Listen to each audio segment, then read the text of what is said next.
Hey, it's episode 376 of the amazing Great Grottu Orloff television program. Broadcasting here from Great Garlow, Texas, right outside of the famous Cosmic Comics and Cards shop. I was telling the origin story of Grottu, and a need to piss caused me to stop the episode twice, but I'm back. So,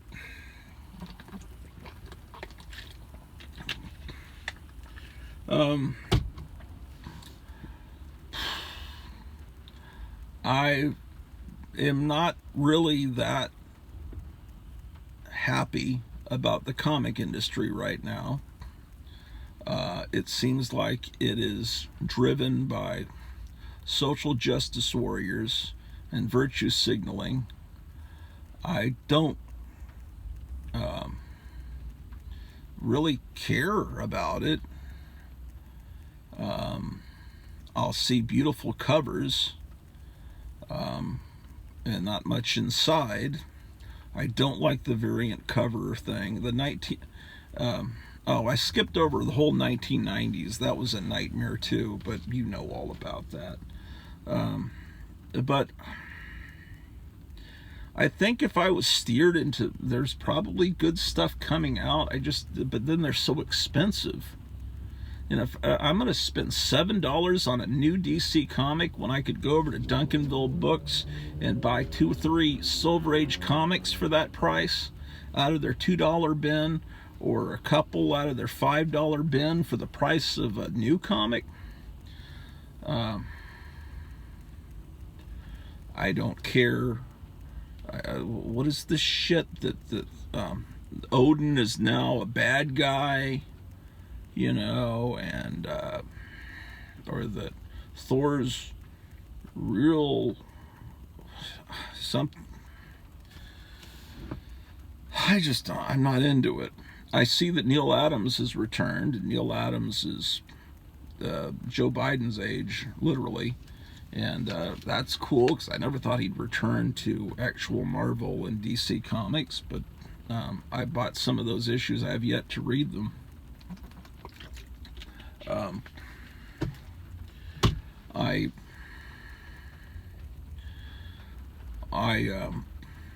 In the 90s, I loved the Batman the Animated Series, the X-Men show, the Spider-Man show. Those were great, but the Spider-Man comics, and at that time, I didn't find that interesting. When that X-Men cartoon started, there were some new characters that I wasn't familiar with, like Jubilee and Gambit, because they'd popped up along during the time that I stopped reading that comic. And I think I might have stopped reading that comic because the art got bad. And I look at these issues of the New Mutants where Cable first appears, and I just don't like that art style. I guess it's that the Rob Liefeld stuff. The 90s were just an unpleasant time. But silver-haired, Bronze Age babe, I think I've said her name correctly, said in one of her episodes that she had heard somewhere, so this is like double hearsay, but she said that she had heard that you collect 10 years back and 10 years forward from, I guess, when you first discovered comics. And I can't remember if she said from when you discovered comics or from when you were born. I think it's from when you discovered comics. So if I discover comics at, let's just say age 6, then that means, which was 71, that I go up to 81 and I go back to 61. When I go back to 61, that's the beginning of the Fantastic Four, which I still think is like the greatest thing in the world. But I love the older comics than that. But comics after, say, the mid 80s There's, just about any Golden Age comic I would be all over if I could afford them. But any these stuff from the 80s, 90s, I don't know what it even is. Strike Force Moritori? What is that? I don't even know what that is. Exterminators. I don't know. But everything that I loved cracked, went out of business. Mad, still hanging on. I guess mainly doing reprints, but Famous Monsters died. Castle of Frankenstein, one of my... I love Castle of Frankenstein. That died around 75. The Monster Times. How did I tell my biography without mentioning the Monster Times and the influence that had on me? It was that store, that really good bookstore in Hampton, Virginia. It had the Monster Times. It had Castle of Frankenstein. Those... And I have a complete run now of Castle of Frankenstein. Except they brought it back someone brought it back in the 80s or 90s. It was terrible.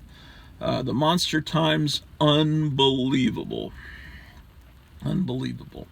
So, what I was saying before I had to leave due to an extreme need to urinate, this channel, I am doing this because I want to communicate with people. I want to entertain. I have this need, because that was my career for 25 years. I'd like to educate and entertain,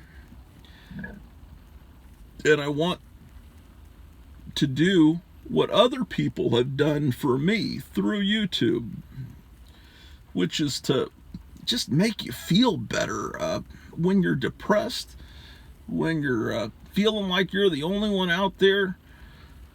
Here's what happened. I think I've told this story several times before, but my wife's family experienced a horrible event. A few years back, a hurricane hit them down in Houston.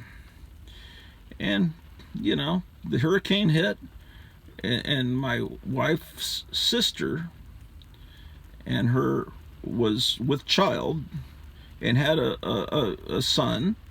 And she was expectant with another son, and she was living with her mom, my mother-in-law, right? My wife's mom. And they're living down in Houston. So the hurricane hits, okay? She posts on Facebook that she's safe. Everything's okay. Then the next morning, there's a little bit of water coming under the front door. Just a little bit. And she films it. And then there's a little bit more.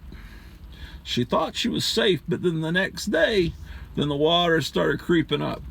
Well, it got up to 6 feet in the house, and they were up on top of their truck, and they had to be rescued in a canoe. The canoe would fit my mother-in-law and my nephew, but my sister-in-law, who was expectant with child, wouldn't fit in the canoe, so she had to swim behind the canoe in this water that actually had alligators or crocodiles or whatever the frick they are, because there was a swamp kind of behind their house. So and I think she still has a bad back injury from sitting on top of that truck and all that. Anyway, so my wife goes to help.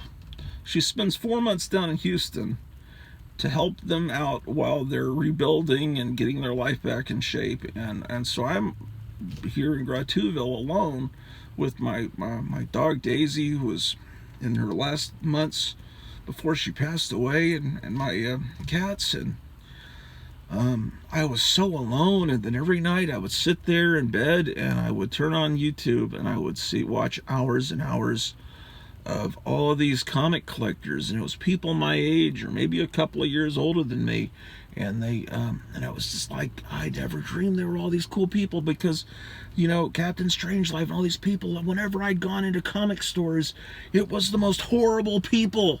When I went to comic conventions, I couldn't stand the people. I wanted to get in to the dealer's room, get whatever I wanted, and get out, because I couldn't take these people. you know, and it's like yes, I'm getting I'm looking for a, what the fuck do you call it, a holographic card of Charizard. I hear they're going for $30,000. I'm into Magic the Gathering, and just like, yes, I'm into Yu-Gi-Oh. I can't stand these fucking people. Um, um,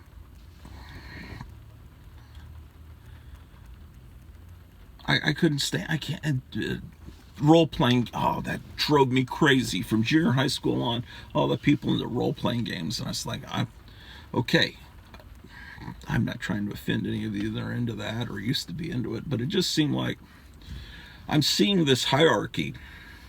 Yes, I'm into Magic the Gathering, but those people into Yu-Gi-Oh, oh, they're beneath me, and the people into Pokemon are even below that. But then the people that are into Doctor Who are slightly better than the people that are into Magic the Gathering. And Star Trek people, oh, people into Doctor Who, well, Star Trek's better. You know, it's like there's this hierarchy. And in their role-playing games, it's like came along and just wiped away some of my friends in junior high because they became so obsessed with it. In order to play the game, it's like having to study for a college class. It's like you got to have all these manuals. It's like, geez, I'm used to these board games where you whip it out, you read the instructions, and there's this much instructions. I'm not used to it. And it takes away your entire life, and you get into these. I just wasn't ready for it. And there was Dungeons and Dragons, and then there was a game called Champions, I think, when I was in high school, where you pretended to be superheroes. A lot of my friends were playing that. I just couldn't take it, and I never got into Doctor Who. I hear from good sources that it's good. The theme song's cool. I know the theme song's cool. I don't know much about it beyond that. I know people say the Tom Baker years were the best. I don't know. I hear Harlan Ellison say it's great.